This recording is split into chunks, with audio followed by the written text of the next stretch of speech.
বাড়িতেই যদি এত সুন্দর টেস্টি খাস্তা বিস্কুট তৈরি করা যায় তাহলে দোকান থেকে আর কেনার দরকার কি।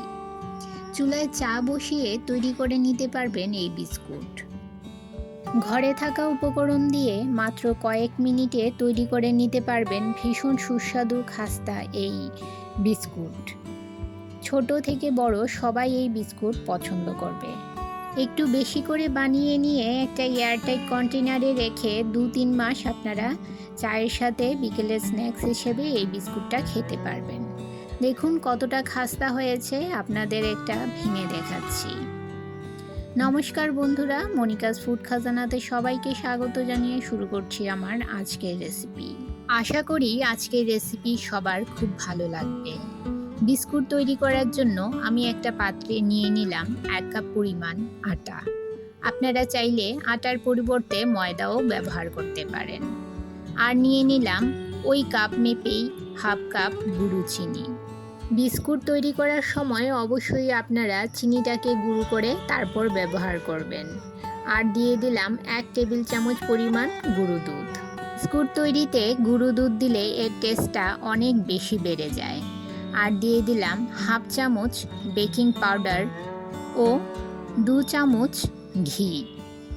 ঘি দিলে বিস্কুটে একটা খুব সুন্দর ফ্লেভার আসে।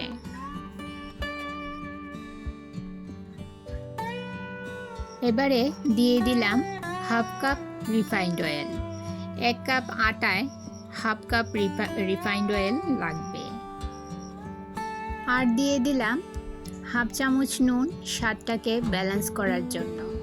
সব কিছু মিশিয়ে নিয়ে মেখে নেব। একদম ডলে ডলে এই আটার মিশ্রণটাকে মেখে নিতে হবে।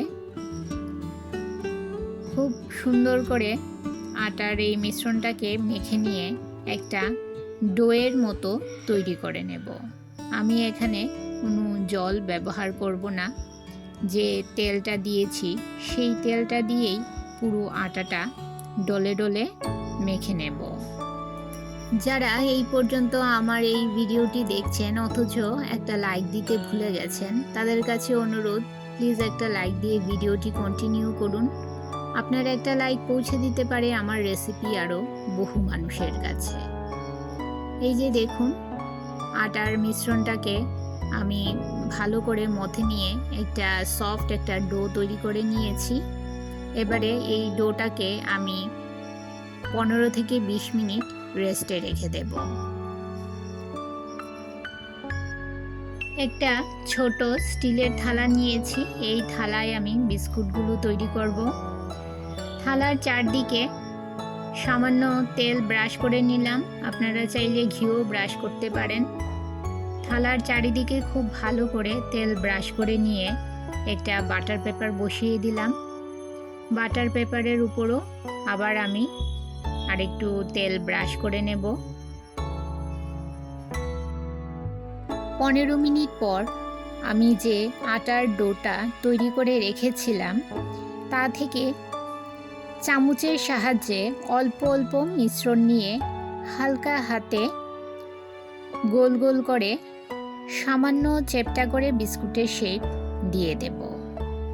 চামচের সাহায্যে মিশ্রণ নিলে প্রত্যেকবার সমান পরিমাণ মিশ্রণ নেওয়া যাবে বিস্কুটের জন্য। আর এই কারণে সবগুলো বিস্কুট একদম সমান শেপের হবে, ছোট বড় হবে না, একই রকম হবে। আমার চ্যানেল এখনও না সাবস্ক্রাইব করা থাকলে চ্যানেলটি সাবস্ক্রাইব করে পাশে থাকা বেল আইকনটি প্রেস করে রাখুন আর নোটিফিকেশন অল করে রাখুন, যাতে যখনই আমি কোনো নতুন ভিডিও আপলোড করি এর নোটিফিকেশন যেন সবার প্রথম পৌঁছে যায় আপনাদের কাছে। এই যে দেখুন বিস্কুটগুলো হালকা হাতে চাপ দিয়ে এই রকম গোল গোল করে চ্যাপ্টা করে নিয়েছি, বিস্কুটের শেপ তৈরি করে নিয়েছি। এভাবে আমি সমস্ত বিস্কুটগুলো তৈরি করে নিয়েছি।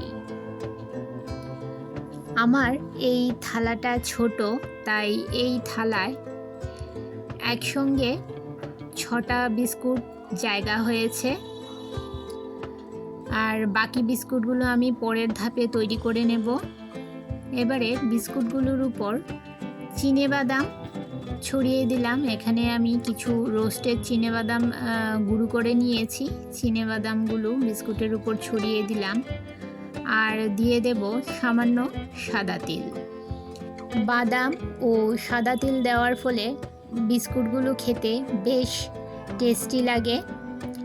আপনাদের হাতের কাছে যদি বাদাম বা তিল না থাকে, আপনারা ওগুলো ছাড়াই বিস্কুটটা তৈরি করতে পারেন। তবে বাদাম আর তিলটা দিলে বিস্কুটে একটা খুব ভালো ফ্লেভার আসে আর খেতে বেশ ভালো লাগে। সমস্ত বিস্কুটগুলো সাজিয়ে নিলাম। এদিকে আমি গ্যাসের চুলা একটা কড়াই বসিয়ে ঢাকা দিয়ে আগে থেকেই কড়াইটাকে প্রিহিট করে নিয়েছি। এই কড়াইতে আমি বিস্কুট তৈরি করব। একটা খাবারের স্ট্যান্ড এর উপর বিস্কিটের থালাটা চাপিয়ে দিলাম। এবারে ঢাকা দিয়ে 20 থেকে 25 মিনিট আমি এই বিস্কুটগুলো বেক করে নেব।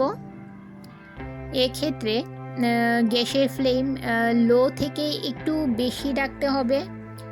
লো রাখলে বিস্কুটগুলো শক্ত হয়ে যাবে আর খাস্তা তৈরি হবে না। আর যদি গ্যাসের ফ্লেম হাই থাকে তাহলে বিস্কুটগুলো উপরে রং ধরে যাবে আর ভেতরে কাঁচাই থেকে যাবে। এই যে দেখুন 25 মিনিট পর ফিরে এসেছি। ঢাকা সরিয়ে দিলাম। আমার বিস্কুটগুলো একদম পুরো রেডি হয়ে গেছে। বিস্কুটগুলো এখন একটু নরম আছে, ঠান্ডা হলে মুচমুচে হবে। গ্যাসের ফ্লেম বন্ধ করে দিয়ে বিস্কুটগুলো ঠান্ডা করে নেব। এই যে দেখুন বন্ধুরা, বিস্কুটগুলো দেখতে কত সুন্দর লাগছে, মনে হচ্ছে না একদম বেকারির মতো বিস্কুট। ঘরে থাকা অল্প কিছু উপকরণ দিয়ে আপনারা খুব সহজেই খুব কম সময়ে বাড়িতেই এই রকম বেকারির মতো বিস্কুট তৈরি করে নিতে পারেন।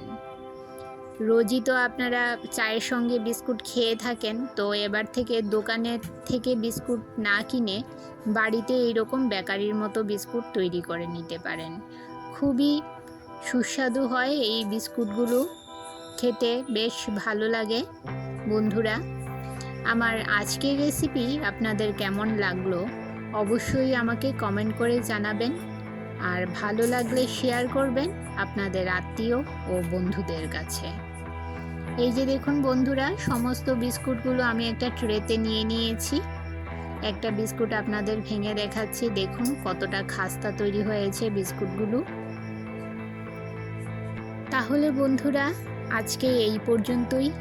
আবার দেখা হবে আরেকটি নতুন ভিডিওতে নতুন রেসিপি নিয়ে। সবাই ভালো থাকবেন, সুস্থ থাকবেন।